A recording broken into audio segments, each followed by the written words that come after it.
Sonja Magnúsdóttir heiti ég, 27 ára að verða og ég með stóma. Fekk stóma, með 5 ára afmæli núna, fekk sem sagt stóma 2006 og veiktist í raun og veru fyrsta skipti þegar ég var 15 ára, 99. Já, mjög gaman að velta sér fyrir sjálfsmyndina. Það ekkert sem var mjög meðvitað hjá mér og þetta svona mat á sjálfu sér, hver ég og ég ánægð með sjálfa mig. Og það var, ég hugsaði ekkert út í þetta fyrir en ég bara það var búin að eyðileggja sjálfsmyndina mína út af veikindum. Og þá byrjaði þessi hugsun bara, hver ég núna og hvernig líður mér, ég sátt mig?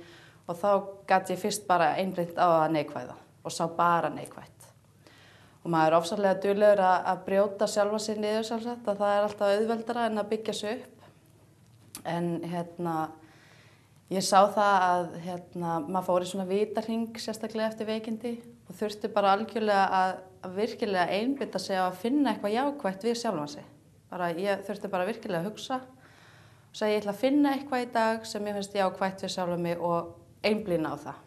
Ég ætla ekki að fara í þennan vítahring að vera með neikvæða sjálfsmynd út af því það þótt að sé ómeðvitað þá stjórnar það samt svo miklu og skiptir svo miklu máli. Þannig að í dag myndi ég segja að sjálfsmyndin mín í góðu lagi, jákvæð og það sjálfsagt bara út af því maður jákvæður og reynir að takast á erfiðum aðstæðum á jákvæðan hátt. Það skiptir miklu máli. Líkamsmynd, það líka hluti sem maður rosalega gagnrýninn á. Maður ofta að bera sig saman við aðra og það bara svona eðli okkar sérstaklega hjá konunum kannski.